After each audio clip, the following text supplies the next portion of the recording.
She started her statement by saying that people are sick to the back teeth of Westminster politicians promising the earth and delivering absolutely nothing. And then she did exactly that.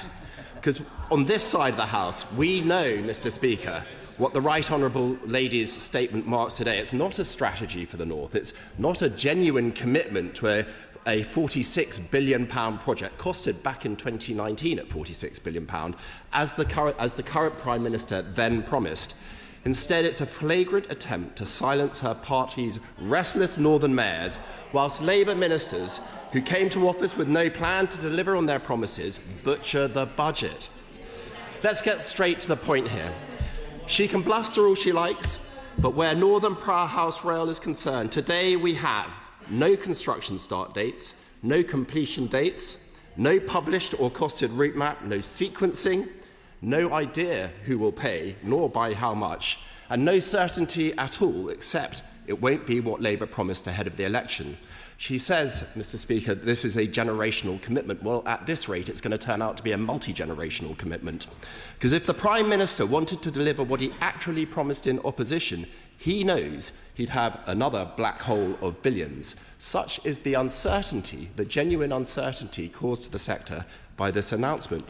What we have, Mr. Speaker, is a commitment to fiddling with the paperwork without any secure investment for the actual project.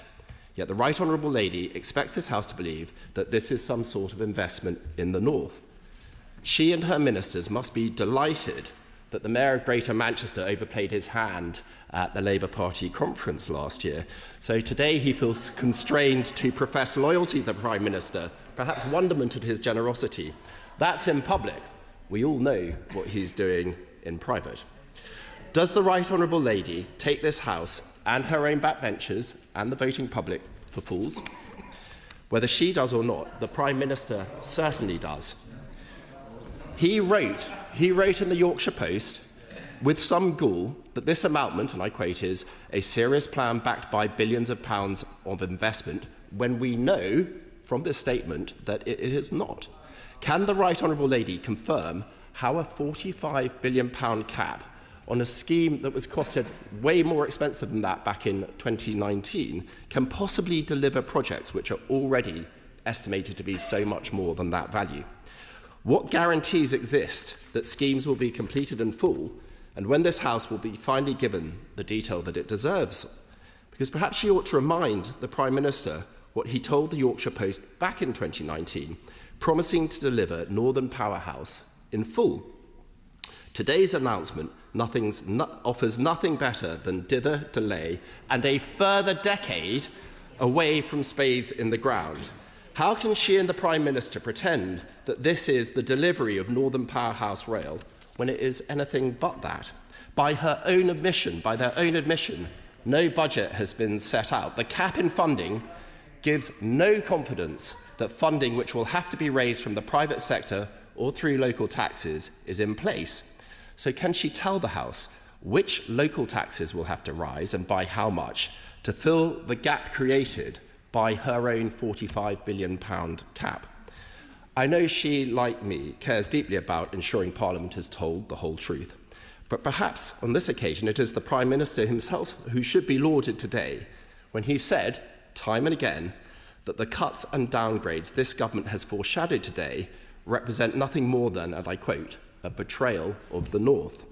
So I ask the Secretary of State, isn't it the case that this is a strategy from a desperate government to make a cut appear an investment, an attempt to save face with the British public, to spend months and months hiding their mealy-mouthed plans, only to reveal them with bluster and misplaced confidence, is a sad indictment of a sorry government. To come to this House today without dates, budgets and a plan for how to raise shortfalls after the cap is frankly pitiful. To spin this as a plan for the future is a disgrace, and one of which she should be ashamed. She cannot escape the facts that her party came to power with no plan on how to deliver on their promises, and their complete ineptitude at managing the public finances means they're now having to U-turn even on those promises. If the Metro mayors and backbenchers had any backbone, then rather than genitalously jostling for position under the next Labour leader, today they'd be acknowledging the truth in what I've said, and calling out this betrayal. Secretary of State. Very underwhelming.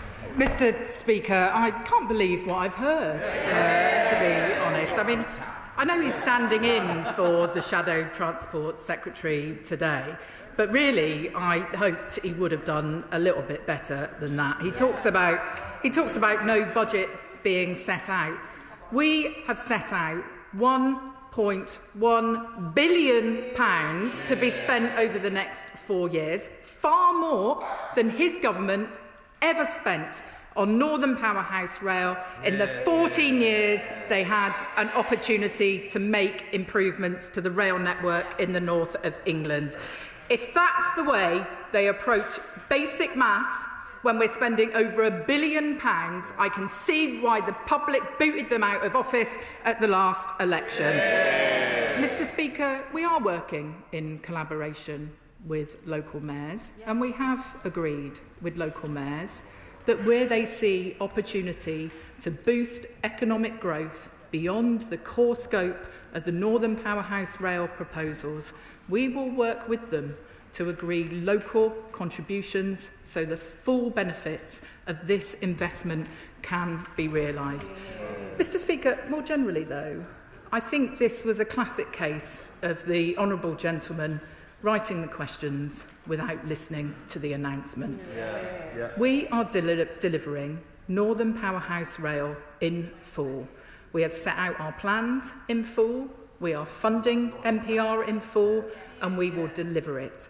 He mentions the previous government and their aspirations. Let me remind the House of what that actually amounted to. The plan that got the location of Manchester wrong on a map. The plan that promised new tram lines that had already been built. The plan that diverted funding away from the north to fix potholes in the south. That plan was not worth the paper it was written on, and so we'll take no lessons on this from the party opposite. But if he won't listen to me, maybe he'll listen to the people who run our great city regions in the north. The mayors of West Yorkshire, South Yorkshire and North Yorkshire said, we welcome the government's once-in-a-generation commitment to improving transport across the north. The mayor of the Liverpool City region said, after more than a decade of dither, delay and broken promises, this is the start of a new era with a genuinely strategic approach and a government finally backing Northern Powerhouse Rail in full. The mayor of Greater Manchester said, finally, we have a government with an ambitious vision for the north and a firm commitment to Northern Powerhouse Rail. And let me quote one more person. MPR is a project I've long championed, so it is excellent to see the government backing it in full.